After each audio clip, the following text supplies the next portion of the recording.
أعوذ بالله من الشيطان الرجيم.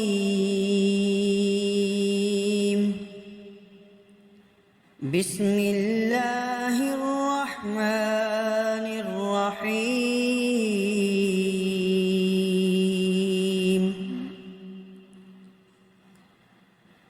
الرحمن علم القرآن خلق الإنسان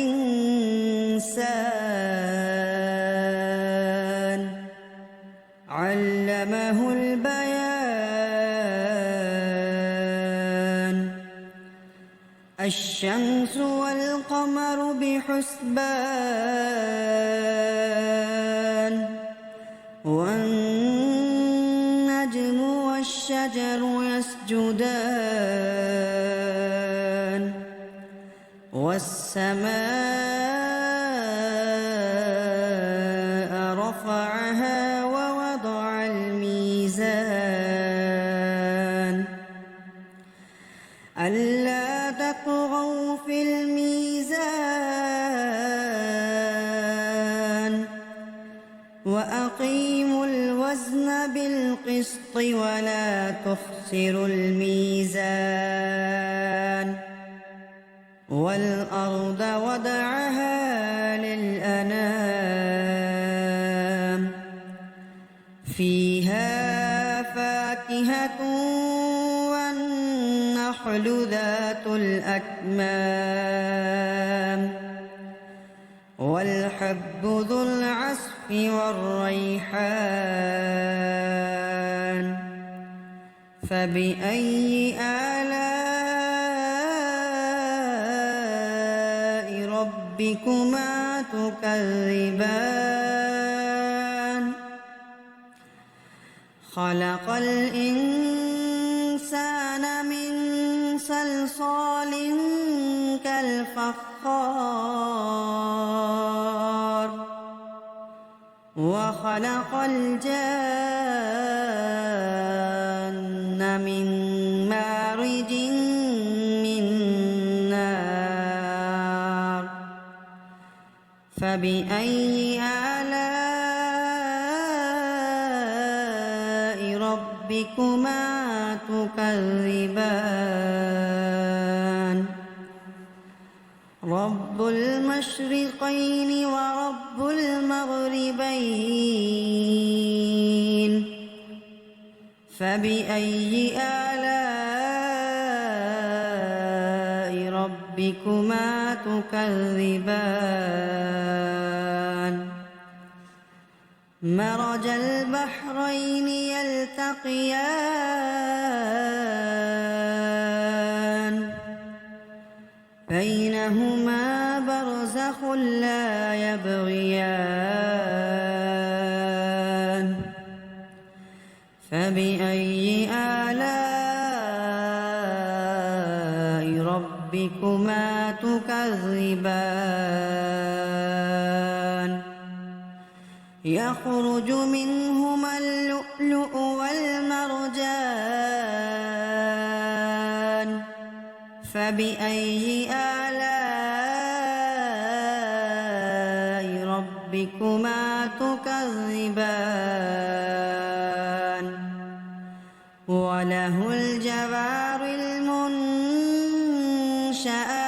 في البحر كالأعلام. فبأي آلاء ربكما تكذبان؟ كل من عليها فان ويبقى وجه ربك ذو الجلال والإكرام. فبأي آلاء ربكما تكذبان؟ يسأله من في السماوات والأرض كل يوم هو في شأن فبأي آلاء ربكما تكذبان سنفرغ لكم أيها الثقلان فبأي آلاء ربكما تكذبان يا معشر الجن والإنس إن استطعتم أن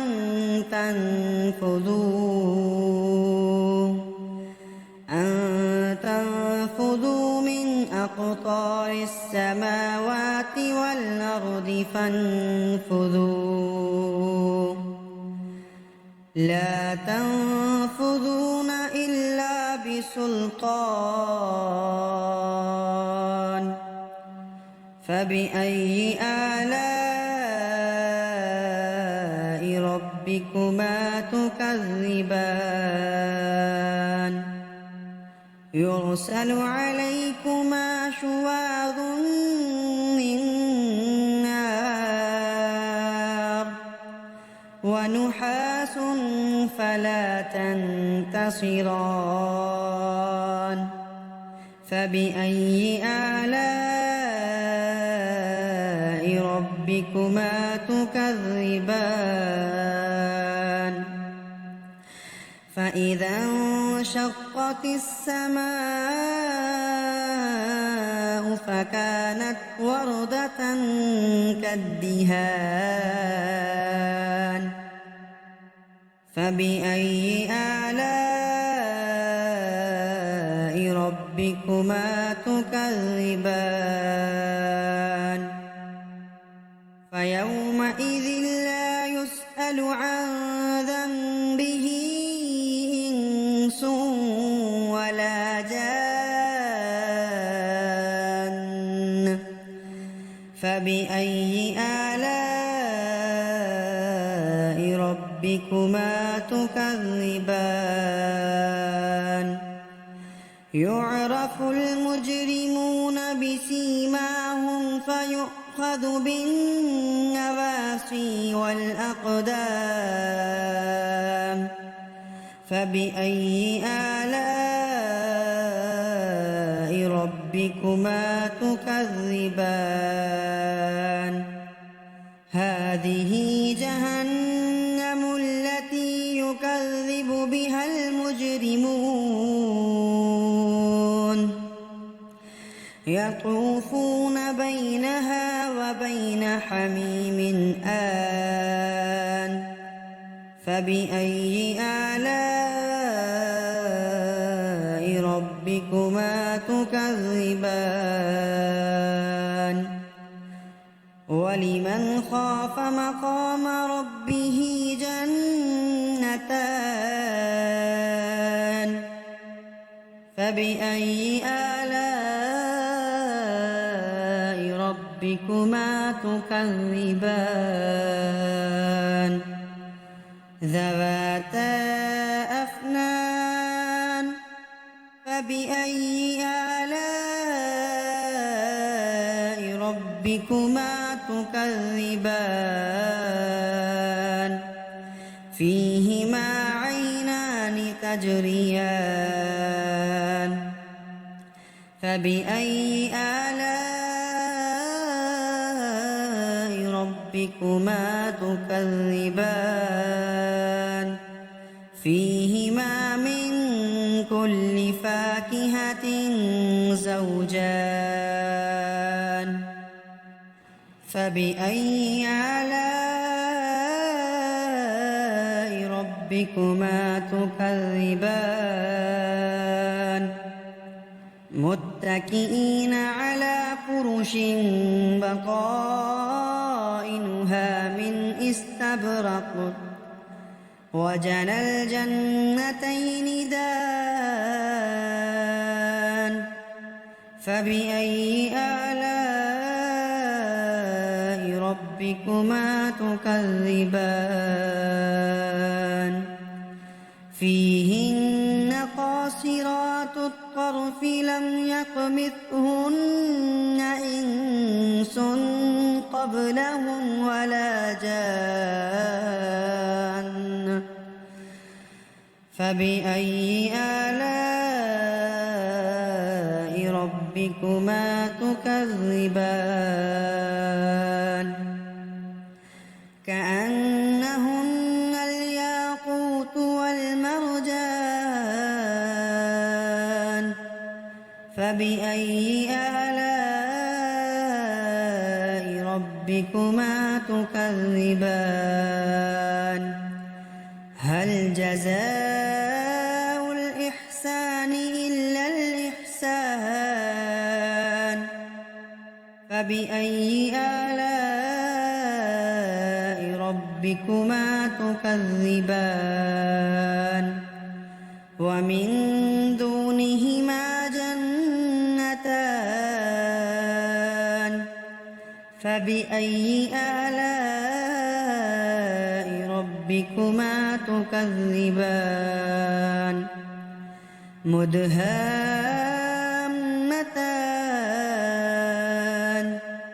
فبأي آلاء ربكما تكذبان فيهما عينان نضاختان فبأي آلاء ربكما تكذبان فيهما فاكهة ونخل ورمان فبأي آلاء ربكما تكذبان فيهن خيرات حسان فبأي آلاء ربكما تكذبان حور مقصورات في الخيام فبأي آلاء ربكما تكذبان لم يطمثهن إنس قبلهم ولا جان فبأي آلاء ربكما تكذبان متكئين على رفرف خضر وعبقري حسان فبأي آلاء ربكما تكذبان تبارك اسم ربك ذي الجلال